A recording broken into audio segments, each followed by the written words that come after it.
two locals head down a dirt road to target shoot. When the target shooters came down, they had smelt smoke and they saw a fire. Well, they noticed what, one of them thought was a mannequin burning. Of course, it was a couple days prior to Halloween, but upon closer inspection, they saw it was a human body. 98% of her body was burned. There was no form of ID or purse on the victim. And it was not possible at that time to put an identity to the body. Etched in the mud by the entrance are a telling set of tire tracks. With the investigators finding the tire tracks at the gate, it told them that, somebody had tried to exit that way and may not be familiar with this area. Hoping for more clues, investigators send the body to a forensics lab for an autopsy. They determined that her age was anywhere from late teens to early 20s. She was 5'4", she was fairly petite. Believed to be white, possibly Hispanic, with the sandy blonde and reddish hair.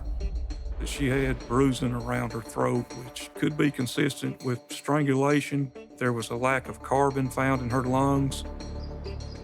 It told investigators that she might have been killed somewhere else and brought to this location.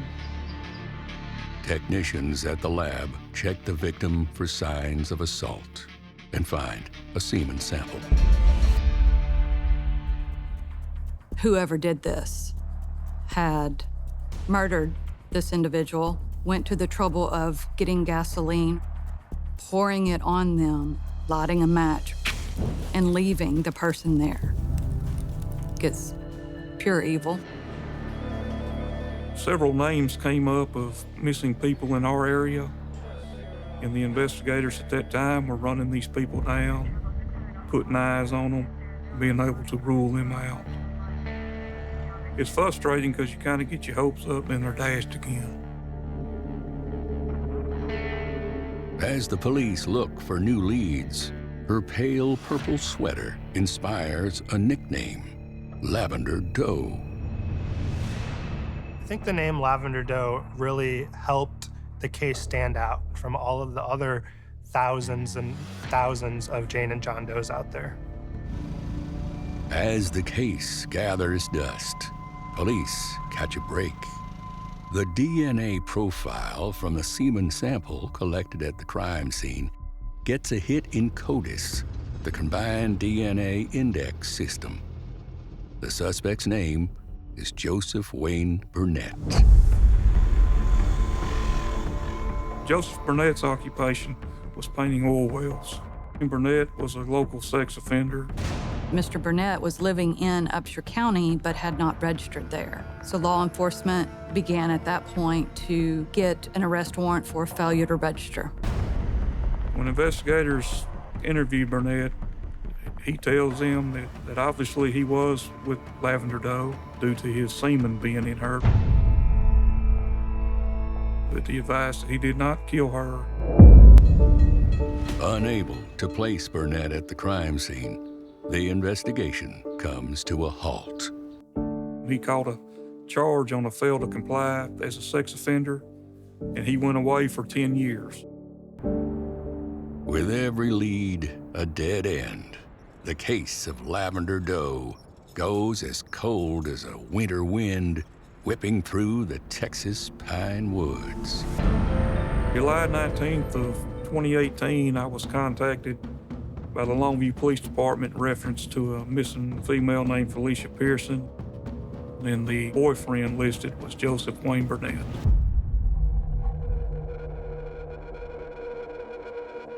Joseph Burnett remains the prime suspect in Lavender Doe's murder.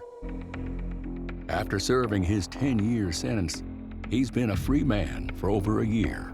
Felicia Pearson's mother reported her missing. She had been told by Joseph Burnett that Felicia had been with Mr. Burnett at a motel in Longview, and he left to go get cigarettes, and when he came back, she was gone.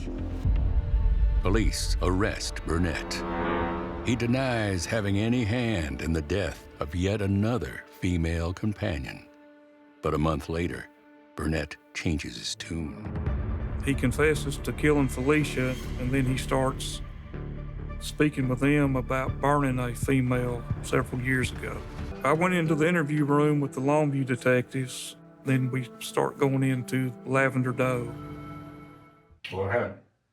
I went around to the driver's side of my truck. I opened up my toolbox, and I got a rope out. And I grabbed the rope, and I put it around her neck, and I tightened it up. Burnett is indicted on 2 counts of murder. But the mystery remains. Who is Lavender Doe?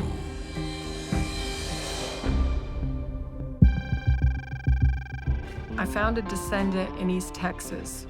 Her name was Valerie, and she lived only about 30 minutes from where Lavender Doe was found. I thought to myself, this is it. We solved the case. We found Lavender's mother. We arrived at Valerie's house. Valerie didn't have any idea of who it could be in her family. While Valerie might not know Lavender Doe's identity, her DNA could provide the answer. We found there were over 25 first cousins. As we were building down the family tree, we came upon Robin Novotny. She was the right age to be a parent of Lavender Doe's. She was married to a man named John Dodd. There wasn't a lot of stability in this family, and that sparked our interest. There was also a younger woman, Dana Dodd. We could see that she was exactly the same age as what we believed Lavender Doe to be. And so we could see that her social security number hadn't been used. We didn't find any Facebook accounts, any Instagram accounts, anything like that. I'm at the coffee shop and pretty much all of the hairs on the back of my neck are just standing up because everything seems to fit. We found Lavender Doe. We knew we found her. But we needed the DNA to confirm who she was. I reached out to Lieutenant Hope and gave him all of the information that we had on Dana. The mother was deceased, and John Dodd was a transient down in Jacksonville, Florida. I spoke to his daughter, Amanda. Amanda was a half-sister to Dana. When Lieutenant Hope reached out to me, I looked at the picture. I lost it. I did. I started crying. I knew Lavender Doe was Dana. Investigators still need to confirm that Dana and Lavender are one and the same. They send a DNA test to Amanda. Lieutenant Hope, he said he got the results back and that Lavender Doe was Dana, that it was my sister.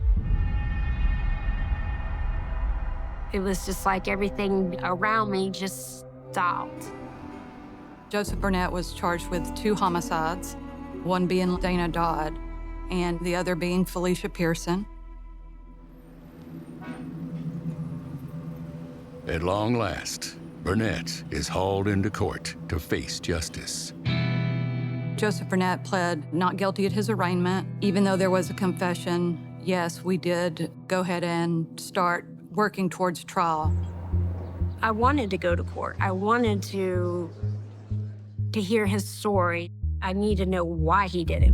And then he took a plea agreement. Burnett is sentenced to 50 years in each case. For the families, it is small comfort for their loss. He's eligible for parole. Once he comes up for that, I plan to be there every step of the way, no matter what. How old I am, I'm gonna be there. I want him to be there forever.